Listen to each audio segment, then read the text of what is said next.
As rates of now we'll get into a really interesting topic.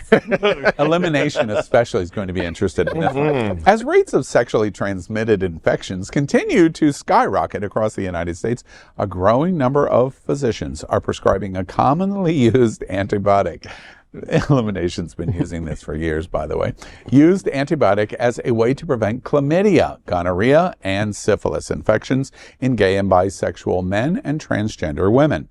Recently, research suggests that a 200 milligram dose of Doxycycline, I believe is how it's pronounced, can be effective in the prevention of infections among men who have sex with men if taken within 72 hours of unprotected sex. So, Cameron, lean in closely. Question 2. With a Bacardi shot, I'd swallow that. There have been times I wished I had DoxyPEP. I'm going to take a fat shot of this because I don't know if y'all remember a year ago. Okay. A year ago, I was sent to the ER multiple times because I may or may not have indulged in a little oral aspects. And within days, I was on the brink of death. And so if I had known about this and if I had access to this, I would have taken that shit like candy. And I know with Pig Week is about to come down, that's going to be street vendored out. You start giving it out, right? Well, it's Doxycycline, and it has been given out. Okay, they have been giving it to sex workers in Miami for many years, and it really does help with the spread of sexually transmitted diseases. So I'm glad that our community will get access to Leave this. it to the lesbian at the table to know all of the forwards and backwards. And allow me to help, tag team with Faye that, this is called responsible slutting. So there are folks who responsible slutting. Responsible slutting. There are folks who, when you go to major runs, especially like leather events or major sex positive events. I'm sorry, what is that, David? Oh, Bacardi's on the line.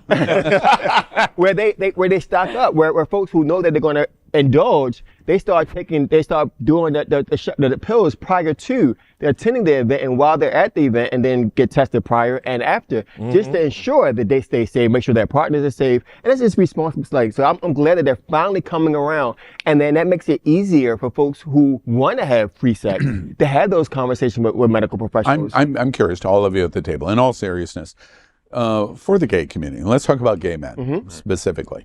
Do gay men care about sexually transmitted infection? I certainly hope so. Absolutely. Yes. Do they? Yes. Hope so being the key phrase. If they do, why? We're going to talk condoms in this story, but in general, if we don't do the right kind of precautions, using this drug in 72 hours is probably unlikely. Sure. So if listen, you're in a moment, you're on drugs, you're at a party, things happen, and we're finally being heard here. Women have Plan B. This is our Plan B. Absolutely. Women have sex the next morning. They're like, he for sure came inside me. Absolutely. I'm gonna be pregnant. And they take a pill. Now we have one too. And you can get these through various online companies as well. And so to the point, if you know you're going to go out and do whatever, so you start, take your pill, get ready, do what you got to do, and then afterwards you take another one. Has everybody at the table has had a sexually transmitted disease? I have not. I have. No. Really? Oh, I'm the whore. Great.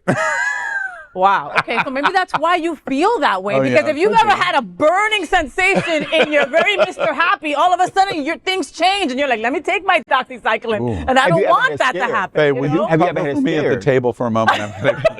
No, but to Facebook, have you ever had a scare? No.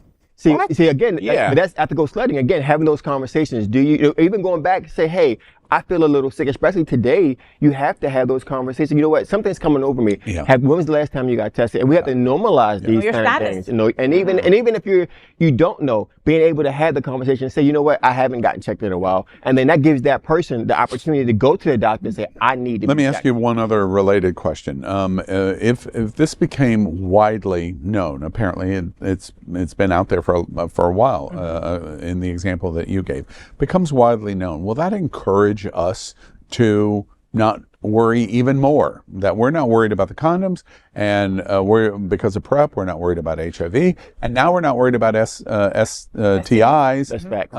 and as a result, it's going to cause it?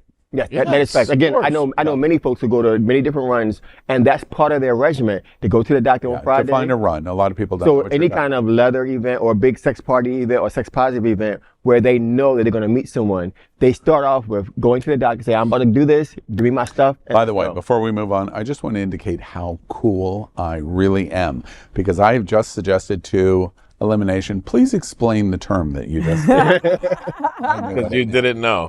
No, because I did know. Okay. All right.